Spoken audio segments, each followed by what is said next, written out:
The silence hit me first. Main Street is never quiet, but that morning, the hum was dead. I looked up and froze. The mural wasn't just removed, it was erased. Where our town's history had stood for 80 years, there was now only a scar of freshly patched, bleeding red brick. No construction tape, no debris, no warning, just an empty, accusing void. People gathered on the sidewalk, staring like they were witnessing a crime scene. A woman next to me broke the trance, her voice trembling. Where did it go? Nobody answered, but the hair on the back of my neck stood up. This wasn't a renovation. This was a cover-up. They just stared at the wall with the uneasy look of someone trying to remember something important that's already slipping away. A woman finally broke the silence, her voice barely above a breath. Asterisk. Where did it go? Asterisk. No one answered. And somehow, that silence felt louder than the question. I scanned the faces around me, some confused, some angry, most simply stunned. But one expression stood out. Eleanor Vance, clutching her worn purse. She looked like someone who had just lost a family member. Her grandfather had helped paint sections of the mural back in the 1940s. She grew up tracing the outlines of those brush strokes the way other kids might trace family trees. That mural wasn't decoration. It was inheritance. Generations had learned their town's origin story from those panels. Visitors photographed it. Students wrote reports about it. Every festival, every parade, every memory downtown had the mural as its backdrop.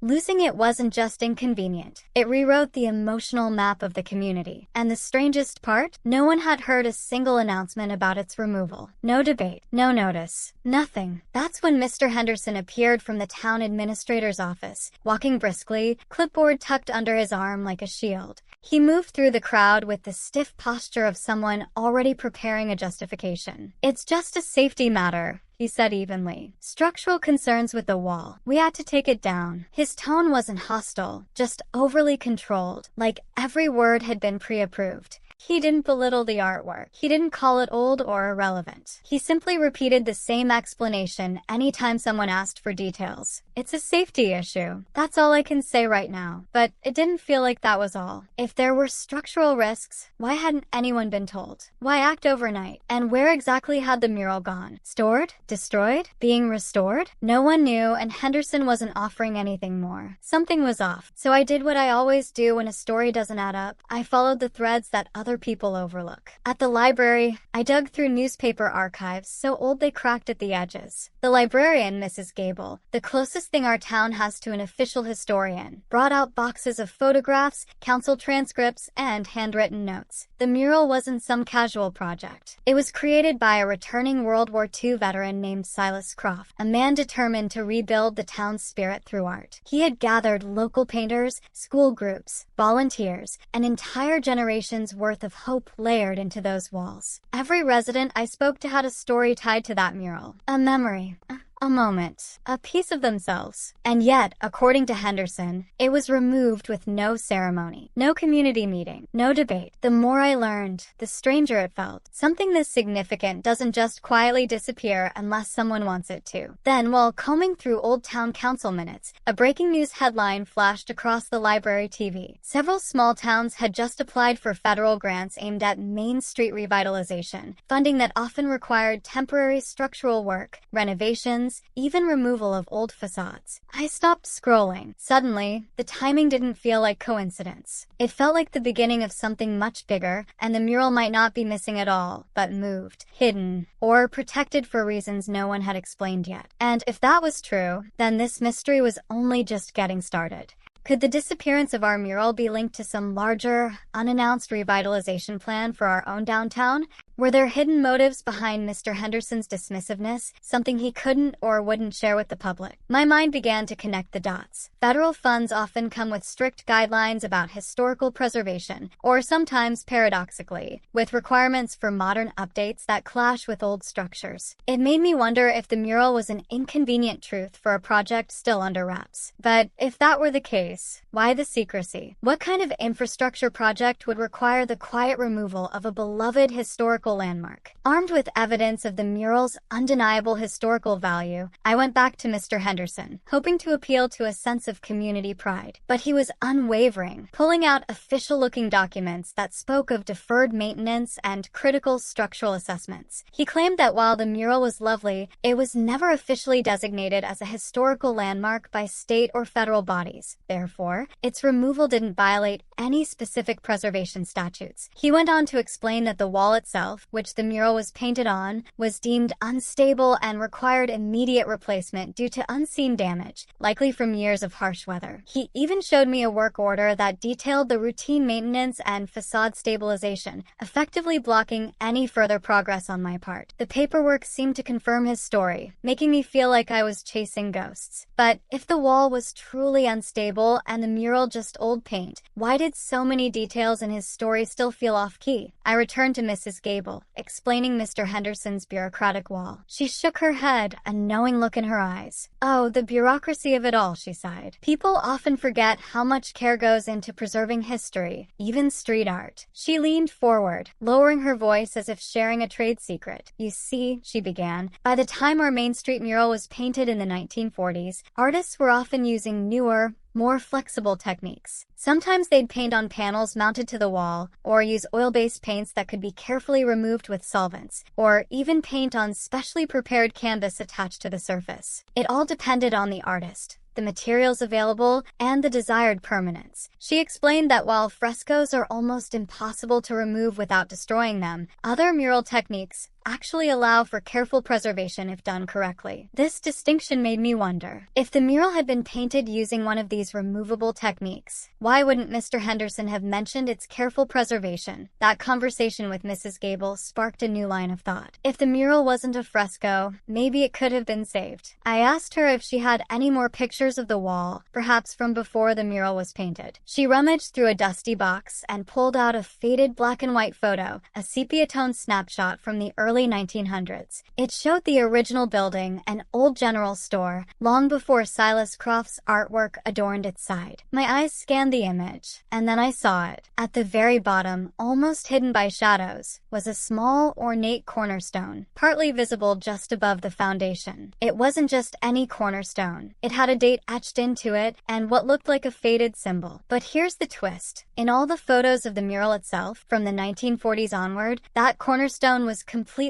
covered by the artwork. Silas Croft's mural had been painted over it. My heart leaped. This wasn't just about a painting anymore. This was about something hidden, something beneath the art that had likely been concealed for decades. The stakes doubled. But what vital piece of history could lie beneath the mural, and why would Silas Croft have chosen to cover it? This discovery shifted everything. I tried again to get more information from the town offices, but Mr. Henderson was suddenly less accessible, his assistant citing an overwhelming schedule. It felt like I was being deliberately shut out. The community, once buzzing with hope, began to settle into a quiet resignation. Eleanor Vance's eyes held a deep weariness. She felt like her family's legacy, along with the town's, was truly lost. "It's gone, isn't it?" she'd whispered, her voice barely audible. The blank wall seemed to mock us all, a symbol of defeat. Doubts crept in, making me question if I was simply clinging to a fanciful theory. Perhaps Mr. Henderson was telling the truth. Perhaps the mural was just too old, too fragile to save. The weight of the community's disappointment pressed down on me, making the task feel insurmountable. Was this just an inevitable march of progress, erasing the past? But something kept nagging at me, an unsolved piece of the puzzle. Back with Mrs. Gable, I showed her the old photo of the cornerstone, explaining my theory that the mural had covered something important. She squinted at the image. The old Miller block," she mused. "That cornerstone, you see, was often used by early builders not just to date a structure, but sometimes to indicate a time capsule or a significant dedication within the building's very fabric." She then shared another fascinating fact. In the late 19th and early 20th centuries, when many of these brick buildings were constructed, it wasn't uncommon for significant community efforts or family memorials to be integrated directly into the structural elements. Sometimes a small alcove would be built into the foundation to hold special items, sealed away for future generations. These weren't always recorded in city blueprints, especially if they were personal dedications or community secrets meant for later discovery. Her words painted a vivid picture of a time when buildings held more than just commerce. They held stories, secrets, and hopes for the future. This fact felt like a direct pointer to our mystery. But if there was something hidden there,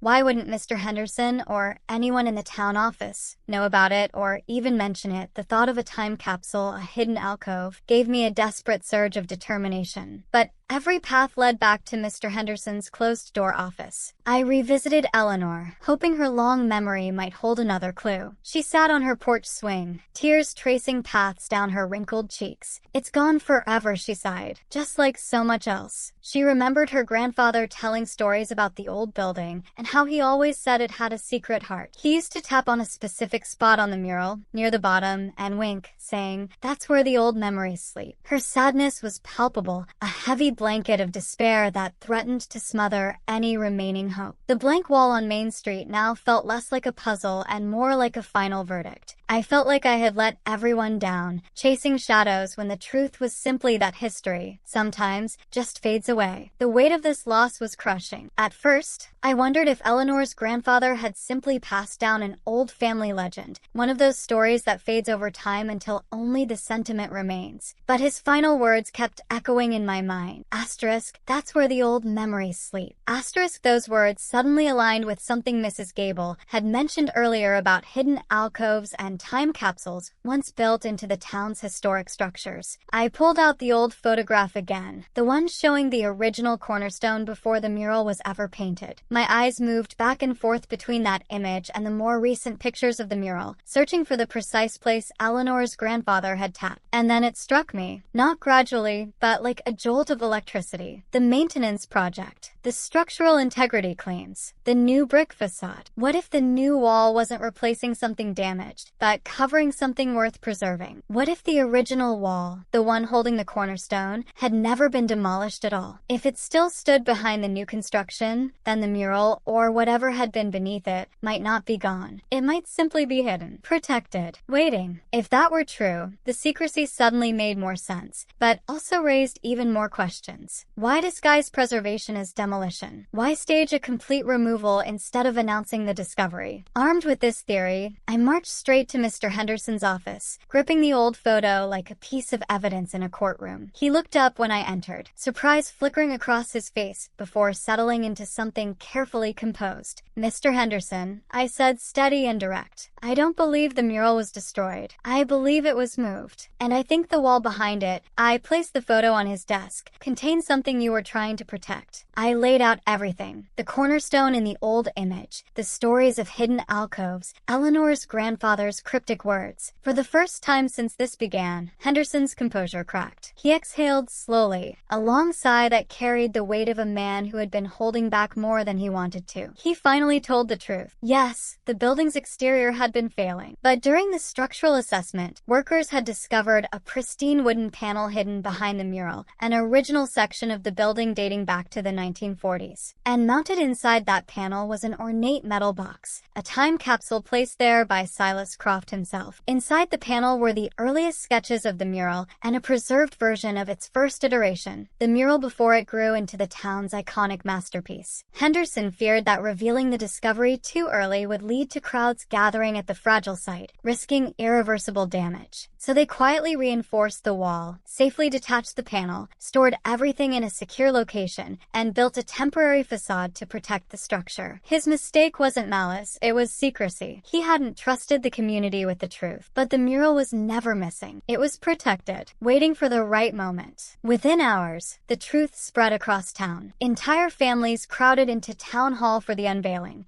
Eleanor Vance wept openly when she saw her grandfather's vibrant artwork, untouched by time, rolled gently into the room. The time capsule, containing Silas Croft's letters, old artifacts, and a folded American flag, drew gasps from the crowd. It wasn't just history, it was a bridge. The discovery united the town with a sense of pride none of us had felt in years. It reminded us that preservation requires patience, communication, and trust. Even bureaucratic missteps couldn't overshadow the fact that something precious had been protected, not erased. The restored mural and the time capsule now sit inside a specially built alcove in Town Hall, safe from weather and neglect. A new plaque on the old blank wall tells the full story, this time honestly. And Henderson, humbled, promised a new era of transparency in every preservation project moving forward. As for me, I just smiled. Another mystery solved. Another piece of the past rescued. Another reminder that the most important stories aren't always found on the surface. Some are hidden just out of sight, waiting patiently for someone willing to look a little closer. And it makes me wonder, what other secrets are resting quietly behind the walls we walk past every day?